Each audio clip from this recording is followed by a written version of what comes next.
थे। एक जमाने में ये एक संत की शरण पा गए, वैष्णव संत थे। तो संत की शरण पा गए तो संत ने एक दिन इनको मधुबरी लेने के लिए भेजा, बोले जाओ मधुबरी ले आओ भिक्षा। तो अब इनने देखिए अच्छा वैष्णव के यहाँ से भिक्षा लेनी है, सामान्य के यहाँ से नहीं लेनी, तो वैष्णव हो। वैष्णव माने जो परमात्मा का भक्त हो, भगवान की आराधना साधना करता हो, पूजा पाठ करता हो और शुद्धता के साथ में अपने जीवन को जी रहा हो, ऐसे वैष्णव के यहाँ से मधुबरी लेनी है। अब उस दिन थोड़ी बारिश का मौसम हुआ, व्यवस्थाएं गड़बड़ाई, तो वो मधुबरी का सिस्टम नहीं बन पाया। तो एक शूद्र के यहाँ से ये मधुबरी ले आए, शूद्र के यहाँ से मधुबरी ले आए। मधुबरी बनी पकी और सब तैयारी हुई, प्रसाद लगाया, भोग लगा, सब कुछ हुआ। लेकिन वो महात्मा जी की समझ में आ गई कि ये मधुबरी जो है किसी वैष्णव के यहाँ की नहीं है। तो महात्मा जी ने पूछी कि ये मधुबरी कहाँ से लाए। तो उन्होंने कि महाराज ऐसी ऐसी बात थी, आज बारिश बहुत हो गई, ज़्यादा दूर तक हम जा नहीं पाए, तो एक शूद्र के यहाँ से हमने ये मधुबरी ले ली। शूद्र कोई जाति नहीं है, शूद्र वो है जो मन से, बुद्धि से और विचारों से भिखारी है। भिखारी जीव को शूद्र कहा गया है। तो ऐसे जीव के यहाँ से वो मधुबरी ले आए। तो फिर गुरु ने कही कि ठीक है तुम ले आए जैसा भी है, जाओ तुम्हें अगला जन्म शूद्र के लिए मिलेगा। तो शूद्र के यहाँ जन्मी है, इसके यहाँ रैदास, जिसको हम लोग चरमकार कहते हैं, उस परिवार में इनका जन्म हुआ। लेकिन भक्ति के बीज तो पुराने थे, भक्ति बीज उल्टे नहीं, जुग जुग होए अनंत, और ऊंच नीच करा अवतर है, पर रहे संत को संत थे वो संत ही। अब वो जन्मे तो धीरे धीरे धीरे धीरे उनकी क्रिया हुई, बड़े हुए।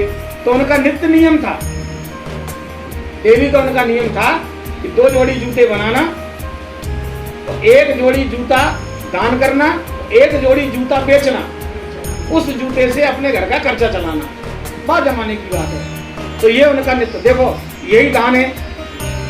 आप अपने शरीर के से मेहनत करके जो आपने कमाया है उसमें से अपने लिए और अन्य जीवों के लिए यही दान है। तो ये महात्माओं के लक्षण है, सामान्य के लक्षण कहीं नहीं। सामान्य तुझे सोचता है कि मेरी तिजोरी पहला फुल हो जाए, ताकि बाद बचेगा तब देखेंगे अपन। कहते ना मेरा अपना पेट हाउ मैंने तो खाऊ, तो ऐसा सिस्टम है संसार का। अब क्या हुआ, ख्याति तो उनकी फैली गई थी, महात्मा है सब जान गए थे। क्योंकि ये जो भक्ति होती है ये छुपती नहीं है। जैसे बैर खून खांसी खुशी प्रीत दया मदपान, खांसी है रही हो और चोरी करवे गए तो किसी को कोशिश करियो और खांसी आई वो रुकेगी नहीं। बैर आपका किसी से अगर अंटा पड़ेगा हो तो वहां अंटा है, आप रोक नहीं सकते। तो कहीं ना कहीं प्रकट हो जाएगा, भाव में प्रकट होगा, वाणी में प्रकट होगा, और कऊ में प्रकट नहीं हुआ तो आंखन में प्रकट हो जाएगा। क्रोध हाँ हमारे जहाँ से भाव अंटा है, बाकी सामने आंखें अलग अंटा में आ जाती है। अंटे की आंख अंटा वाली होती है नहीं होती। तो प्रेम बैर खून खांसी और खुशी, और अगर कोई अच्छी बात हो गई हो तुम कितनी भी दबाने की कोशिश करना तो किसी चेहरे पे आई जाएगी। और प्रीत, गलत आदमी से कहूँ प्रेम कर लो, वो भी छुपता नहीं है। लोग सोचते हैं हमें को देख रहा है, लेकिन भैया दिखने में आ जाता है। खांसी खुशी प्रीत दया, और दया भी नहीं छुपती। आपके अंदर दया है और जेब में आठाना नहीं है, और आपके अंदर वास्तव में दया है तो पैसे ही तो नहीं है, शरीर तो है, तो शरीर से वो बाकी मदद करेंगे। ये दयावान के लक्षण है। तो बैर खून खांसी खुशी प्रीत दया और मदपान, पौधा लगा लिया अगर किसी ने तो वो भी नहीं छुपता, क्योंकि लगाने वाला फिर वो कुत्ते की तरह जबरदस्ती भोंकता है, चाहे को बातें पूछे और चाहे बातें को नहीं पूछे। जब तक बाकी उतर नहीं जाएगी तब तक वो खुद लगा रहेगा अपने आप, धान है तो आदमी ऐसे प्राण बचाता है। तो भक्ति भी नहीं छुपती। भक्त कहते ना भजन करो पाताल में प्रकट होता आकाश, और दावे दुए नहीं दबे कस्तूरी की बात। जैसे कस्तूरी हाथ में ले लो तो यहाँ फाड़ के उसकी खुशबू निकल आती है। मृग की नाभि में होती है लेकिन खुशबू उसको बाहर आती है। उस खुशबू के चक्कर में ही तो वो भागता रहता है कि कहां से आ रही है, और जंगलों में तमाम दूर तक वो दौड़ लगाता है। ऐसे ही रैदास जी की भक्ति प्रकट हुई है। लोग आते थे उनके पास, भक्ते तो एक पंडित जी भी आते थे कभी कभार रैदास जी के पास, कथाएं सुनने आते थे। वे अपने जूता काटते रहते थे और राम राम राम राम राम राम राम राम, ये उनका नित्य। जितनी सिलाई उनने जूता में लगाई है ना उतनी हर सिलाई पर राम बोलते थे।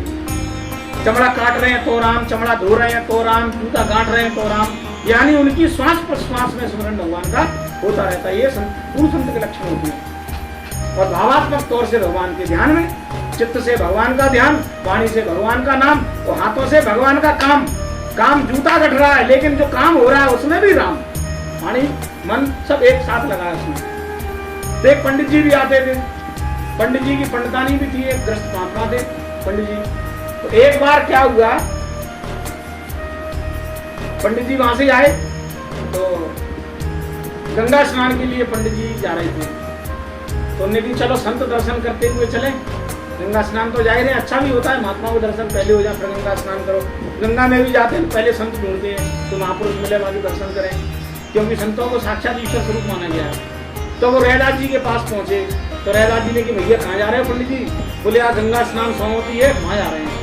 तो अच्छा एक काम करो तो मेरी भी भेंट ले जाना। बोले चलो तुम चलो। अरे नहीं नहीं मैं तो अपने काम में ठीक है, मेरे तो राम नहीं है, तो तुम एक काम करो जा तो रही हो मेरी भेंट ले जाना। तो उनने जो कुछ भी भेंट बनी आना दो आना तो पंडित जी को दी और बोले जी मेरी भेंट मेरी तरफ से गंगा जी को चढ़ा देना। अब पंडित जी सोमवती को पहुंचे, भारी कटामार भीड़ रही, तो पंडित जी ने अपनी जो भी पूजा पाठ करी।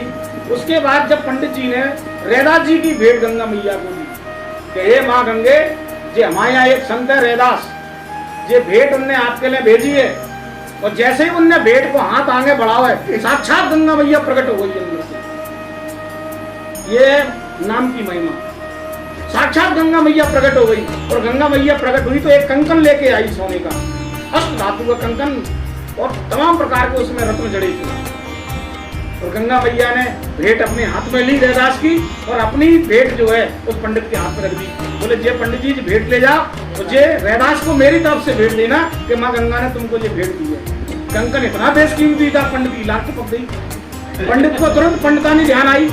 बोले जे अब रैदास से काम मालूम कि गंगा मैया ने भेंट दी है, भाई ये तो मुझे दी है ना। अब रैदास तो आए नहीं है, संग में कोई था भी नहीं, अकेला पंडित था, एक आध संग में हो तो चोले ही जाती है, कहीं ना खुद आओ